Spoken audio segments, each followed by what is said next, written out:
Yo, we are back. We're back in like 5 days. 5 days, 5 days. August 2nd, Sunday. Now, this first week, there will be no Thursday night KidMin. So I think that's July 30th. No KidMin on Thursday night. We're going to be doing a staff like dry run to go, hey, hold on. Sorry, I feel like I'm trying to block. There we go. Now I'm not as shadowy. We're doing a dry run to make sure we're like, not missing something. Everything that we do, we want to do well. That should be obvious, and everything that we do everywhere, we should want to do well.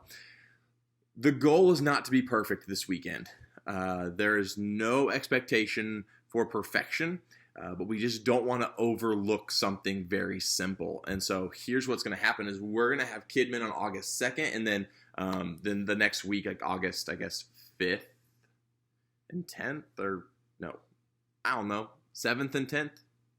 I don't know what the days are. 7th and 6th and 9th, August 6th and 9th. We're going to have KidMin, and we'll be back on Thursday. So if you're a Thursday night volunteer, I just want to say this. I would love to have you come on Sunday and pick a service and volunteer in that service for the sole reason of, or not the sole reason, the primary reason of helping us see how can we improve. Because again, we're not going to be perfect. We are working very hard to make sure that it is good, great, what we need, efficient, all those things. But it won't be perfect. We understand that. When you are there on Sunday, in the sound booth, I'm going to have a notebook, and it's going to say the COVID book. And all I want you to do is if you have an idea of how we can improve the small groups, how we can improve the social distancing, spacing, we're not going to be like strict on 6 feet apart, but we will use Velcro dots on the floor to kind of go, hey, guys, kids, this is your area. Stay here. So anything like that. Don't come and tell me in the moment, in the day of, because number one, I'll be there with kids and with volunteers, and I'll be teaching or hosting or small grouping or whatever it is I'll be doing, and my mind won't be in the right place to even remember a word that you say about the improvements. I'll sit down on Monday and go, man, that person had a really good idea to improve something. I don't remember what it was. So write your idea down in the COVID book and put your name by it. That way, as we look through it on Monday in our debrief meeting of our first weekend back, we'll look through it and I'll go, oh man, it says here that Cindy said we could do this and that would help in small groups. And then we'll go from there. So there'll be a book, and it will just say like the COVID book, or it'll just be like a yellow legal pad that says COVID on the top. And that's all it's going to be for. So I want your feedback. I want your input, but don't tell me, because I won't remember it in the context of Sunday. So what I want to do really quick, this is the third time I've done this video. The first one was just way too long. Then the second one, I left some stuff out that came up later in a meeting, and they were like, hey, tell your team this. So let me just walk you through or sprint you through a couple of things. First of all, we are not requiring temperatures. This is not a gun on my forehead. This is those thermometers that you don't have to actually touch. And you do this. We're not requiring temperature checks. It is very important for you to self-check yourself. So I'm going to be attaching in the planning center as well as having one on site on Sunday. The signs of COVID. You are not there to check other kids for the signs of COVID. You're there to check yourself. If you are, I like to show up. Even if I don't feel well, I'm just like, I'll just slam some Dayquil and some ibuprofen and some Vicks Vapor Rub, and we'll make it work. If you have the symptoms of anything COVID related, it doesn't have to be that you have COVID, but if you're running a fever, don't come. And again, some of you would go, it's 100, I'll pop some ibuprofen, it'll lower, I'll be good. Don't do that this time. Don't come if you have those symptoms. So again, I don't know that the CDC changes what the symptoms are as far as the degrees and the levels of stuff. So I say that just to go, I'm not the expert here, and I will attach it for you and then give it to you on site. And again, we're just going to tell parents, parents, please take your kid's temperature to make sure that they're okay. And if your kid is doing this or this or this or has this, don't bring them, please. So we're going to do that. The next big thing, kindergarten through 5th grade is our normal age group. Kindergartners, though, currently have promoted up in June from pre-K, but they have not been to school yet, and so we are going to keep them in pre-K. So we are actually on Sunday only going to have 1st through 5th graders, which means if you're a current K1 volunteer, that means all the same kids you had before who were kindergarten and 1st graders are now 1st and 2nd graders, and that's who's going to be there, as well as our 2nd to 5th graders. But our 5th graders are now 6th graders, so they are not there. So we're only going to have 5 grades, not 6 grades, because kindergarten is not with us yet. So we are going to be all in one large room. We'll do small groups in that large room, and our room can hold 75 people based on the COVID rule. Not 75 people, not 75 kids. So like if we have 10 volunteers at the 9:30 service, we can have 65 kids. Okay. If you're a paid staff member, which means if you are Trevor, you don't count against that number. Brandy Ferris, she is a paid childcare worker. I'm still looking to see. So she gets paid, she comes in on like Tuesdays to help with Bible study and do the childcare there. So she doesn't get paid for KidMin, in case you were wondering, like, wait, why does she get paid and I don't? Not for the same thing, but she's technically on the payroll. So Brandy, if you're watching this, I'm still looking to see, you might not count against us as well. So anyway, we're going to be just 1st through 5th grade, but it's all the same kids that we're used to seeing, minus our 5th graders who promoted out and now are in 6th grade.